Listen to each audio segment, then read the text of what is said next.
We're gonna give you the top exercise to have a stupid strong lower back, and we're gonna start right now. Okay, so we're gonna go through a warm-up around exercises to warm up your lower back, and we're even gonna give you a couple stretches. We're gonna then give you specific strength-based exercises that will make your lower back stupid strong. And you gotta watch the whole video because we have one that is the absolute freaking best. And we're even going to give you a place that you can find a program to increase that lower back strength. Now, one of the big factors that we have to think about when we're warming up our back, okay, is that a lot of it has to do with our hips, a lot of it has to do with our trunk, with our abs, with our mid back, and that comes into just easy warm-up. So I usually will start with, let's say, just body weight squats. Okay, and in this case, I've got a kettlebell, so I wanna loosen up my hips and give a little bit of a pause here, come back up. Okay, pause here, and if you're even just a little bit tight, you can think about cranking here and sort of just loosening up the ankles, loosening up the hips here. Okay, so let's go through like 2 sets of 7 to 9 reps here of goblet squats, and I like to go right into just nice and easy single leg RDLs. So if we can wake up the hamstrings, get the hamstrings firing, make sure that we're trying to squeeze our trunk here, okay? And being as stable as possible, we're already gonna start to feel that in the lower back.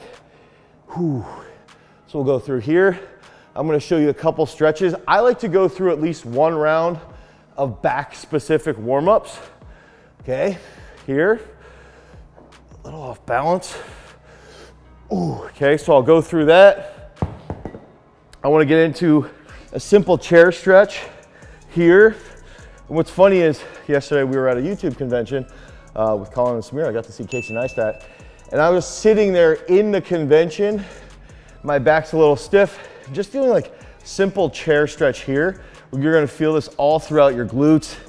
And then that in turn will help loosen up the lower back so that it can get really freaking strong. Okay, so we're going to go through here. I'm going to show you one more stretch. And then we're gonna give you that first back strengthening exercise. It's really good, but it's not the absolute best. So we're gonna go here, okay? Come through, up. Notice, hips lengthen here, ooh. And you're gonna feel almost, it's one thing even with like the couch stretch. If you can do these things as you're warming up, these are the movements that are gonna help you build this crazy strong lower back, which in turn will help you, think about if you're somebody who's just into fitness, the strength of your back is the most functional thing you can do, okay? If you have a strong back, you will be functional. And in the realm of sports performance, if you're an athlete, you have to have a freaking strong back to lift weights, to jump, to react quickly if you're a wrestler, if you're a football player, or anything like that, a rugby player. So go through this easy warm-up. Now we're gonna start with that first strength exercise for a stupid strong lower back.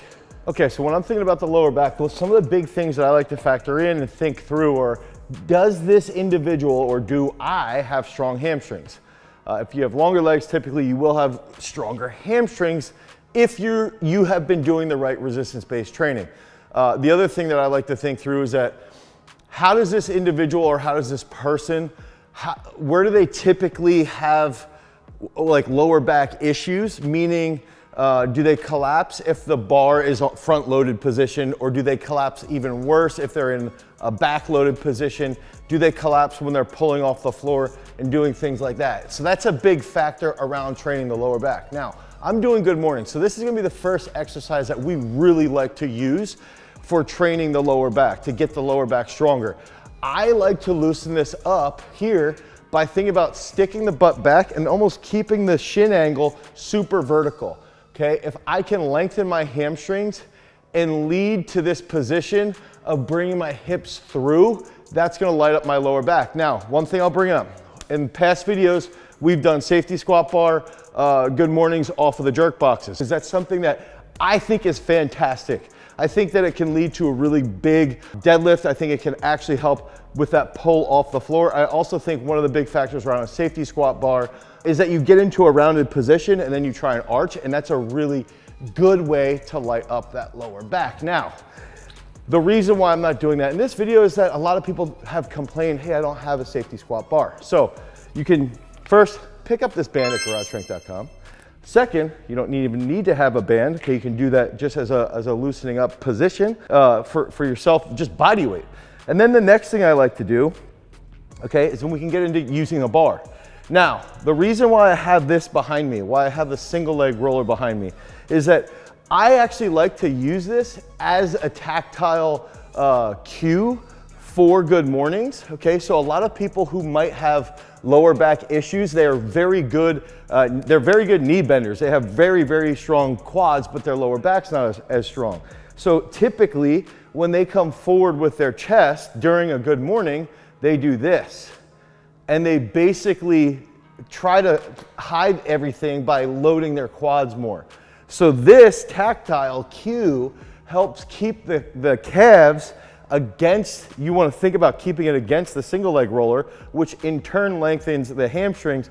And I actually want you to think you can have a little bit of a rounded position at the bottom position to help lengthen the erector. So it would look like this, okay? We're gonna have a little bit more of a low bar. Forward, up. Of course I push it back right away. Up. And I have like a slightly low bar position. Up. Up. Up. Oh yeah.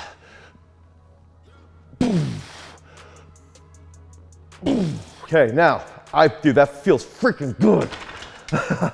Now, I'm hiding from my video cameraman. Now, the one thing here, okay, is that you can build this up over time. I do like doing good mornings seated. I like doing them off the jerk boxes. I like doing them with a safety squat bar. I like doing them with a straight bar.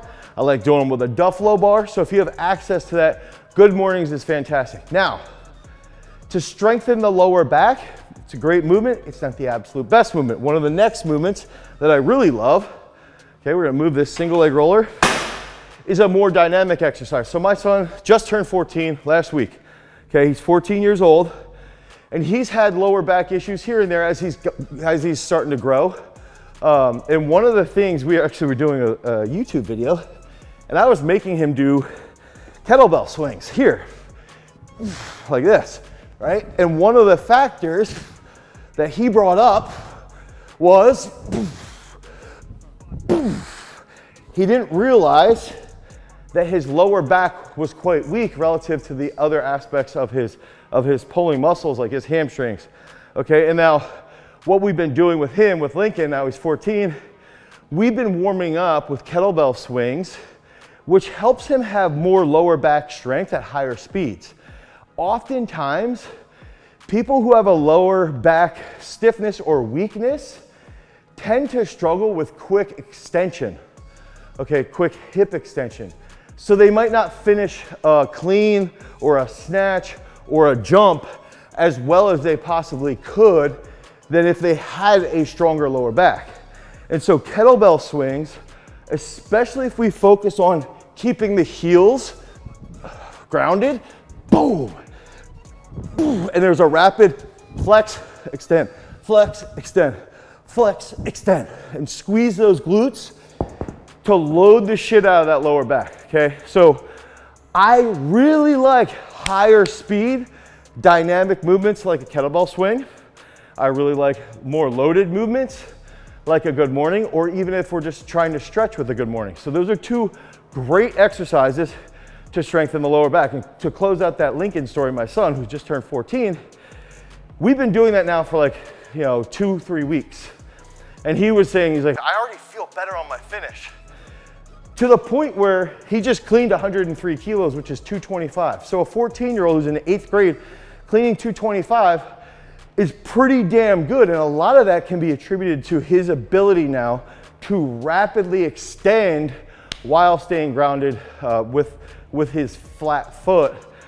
And that a lot of that stems from that work with kettlebell swings. So good mornings, kettlebell swings, those are the first two, but they're not the absolute best lower back strengthening exercises. So recently we had Evan Garrett who just cleaned 165 kilos, that's 352 pounds, and he was doing this at a body weight of 71 kilos, that's 2.3 times body weight. Now, what does that have to do if you're an older guy who has a really weak lower back and you're trying to get stronger? I want to share this story because with Evan's case, what we ended up doing was we did about 8 to 10 weeks of very heavy RDLs. So what was he doing? He was doing either RDLs with a barbell. Geez, I forgot what he was actually doing. With barbells, with cleans, and with snatch grip. Or he was doing RDLs with dumbbells. And what I like to think about is with RDLs, okay, I want to come forward. As I come past the knee, I can actually bend the knee a little. And then at the top, bring that chest up. Ooh. Ooh. Okay, so here's the thing. Forward, past the knee, bend, back up, hinge. Hinge, forward, past the knee, up, okay? So a lot of people, this is a stiff leg dead. This is an RDL. Ooh. And the big factor there is that as you have that knee bend here, boom, okay? That relates much more to a clean, to a snatch, to a deadlift, because you're starting typically, you will start, a lot of people, especially a trap bar deadlift, they will start with the knees forward a little bit more. Also, if we're somebody who's just a regular person, I do believe RDLs are very functional, because typically if you're going to pick something up, think about like picking up like a cinder block or something, or concrete block, you're gonna bend and hinge at the same time. That's where RDLs come into play. So if you can hit RDLs with a clean grip, with a snatch grip, dumbbells, one kettlebell, anything like that, you're gonna be able to target this and strengthen it over a long period of time. And essentially that's what we did with Evan. We went 8 to 10 weeks of heavy RDLs, and then that enables him to strengthen that position past the knee, and he can hold from the shin to the knee, because we're doing those eccentric aspects of the RDLs. That's gonna transfer into really good sports performance. RDLs are fantastic for wrestlers, football players, anybody like that. Now, RDLs are great, I love them. They're a little bit more quad, hammy, low back. So for direct smashing of strengthening the lower back, are they good? For sure, we use them a lot. We use RDLs in our strength training programming for athletes. Okay? So the first link in the description is our strength training app, Peak Strength. In Peak Strength, you can go in, you can select that you want to train for a specific goal or a specific sport. Okay, so if you want to improve your athletic fitness or you want to improve your performance for wrestling, you could click on that specific goal, and then the program is built for you based off of your needs, your weaknesses, your peak date. And in the case of RDLs, we often will have RDLs scheduled inside of our program during the strength portion of the training, okay? So the first week's free. You guys can go in, you can join today. You can click the first link down below in the description, head over to peakstrength.app, the Google Play Store or the Apple iOS Store. Start hammering those RDLs, start hammering Peak Strength. Now the next exercise, and this would be a movement, I would typically say that if you're an adult, if you're like trying to improve your athletic fitness, this could be something that maybe you wait like 6 months to do as you build up the strength in your lower back. Athletes out there, I think, need to do this movement quite a bit more, specifically because it's in a unilateral position and they're often very weak here. So you can start pretty light. Now, I'm gonna come towards the camera, and essentially what I like to see is I wanna step, okay? So it's almost like 1.5 foot lengths. Step, bend, and a slight knee bend forward, which I'll show you from the side. Up, up, up, up. Boom. Boom. Boom. Now, this movement is called a death march. So from the side, I'll demonstrate here. I would go here, boom, up, okay? Come back. If I do it like this, I go step, up, okay? Now, we call this a death march. I learned this from Dave Spitz from Cal Strength. A lot of guys, a lot of lifters will benefit from this, weightlifters, but a lot of football players, and also I think a lot of wrestlers will find they tend to have a lower back issue from being so rounded. Death marches can at least help with the hamstring connected to the glute, connected to that lower back in this position and alleviate that stress. I really like to use the death march as like a warm up. As I've gotten older, I won't go as heavy. I might go up to like the 70s. When I was a meathead, I might go up to like the 100s. But right now, if I go up to the 70s, I feel really good. And then I'll slaughter some of those heavier RDLs afterwards. And that's where my lower back starts to feel really stupid strong. Now, we're gonna get into another exercise, another tool that we use to really strengthen that lower back, but it's still not the best one.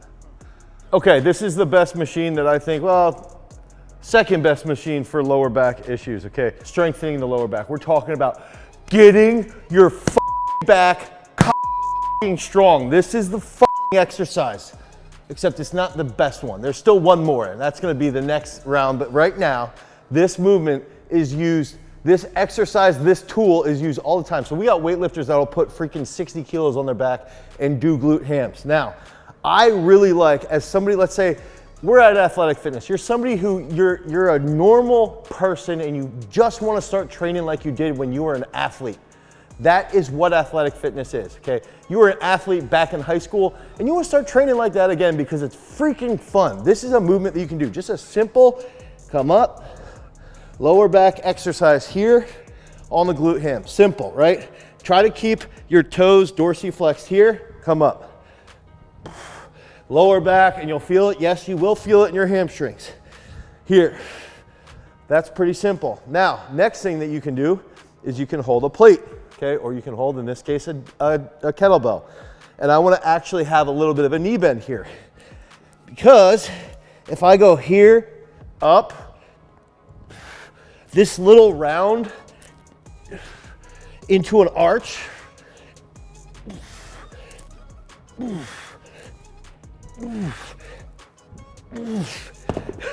will blow up your lower back, like stupid strong lower back. You'll still feel it in the hamstrings a bit, but one of the things I love about this is now I'm in a flexed knee position. My hip extension gets lit up. I lengthen my lower back quite a bit more. Okay, when I lengthen that, it's gonna stretch. And then when we come back up, you're gonna have a lot of tension on that, okay? Now, one other way that I like to use a glute ham is doing this, putting this on, come up, 2, 3, 4, 5, 6, 2, 3, 4, 5. Ooh. Now, a lot of back research, I'm seeing stars everywhere. A lot of back research will tell you, holy shit, I'm lightheaded, that when you're doing something like targeting that lower back for strength, one, we need to put some load on it, okay? It's okay to put load on your back. There's also a recent paper that just came out that loading your back actually does not lead to back problems, so that's okay. The second thing here is that your back responds really well to isometric holds, okay? So if you can have a lot of tension and then you drop the weight and then you hold that tension for 20 to 30 seconds, you can really, really strengthen your lower back quite a bit. So glute ham, strengthening your lower back, that's something that you'll see inside Peak Strength regularly. Also, I did want to point out the mobility stuff is a consistent theme that we did for the warm-up. You'll do that every single day. Now, the next two exercises, I believe, are movements that you should be using to strengthen your lower back. They're the best also when they're paired together, and you can go really heavy or you can go really light. So the scalability of these next two movements is what makes them the best for strengthening your lower back. Okay, the first one of these next two exercises, this is a tough one, and I'm gonna give you a couple variations, okay? So first off, I'm gonna give a shout out, one, to Mobility Doc, because he taught me when you do a Jefferson curl, okay, and knees over toes guy, Ben was big on these, on the Jefferson curls. I think Jefferson curls, one, can be a great warm-up, two, can blow up the strength of your lower back. Like push it, push them if you feel safe. If you feel healthy, you can push these with load.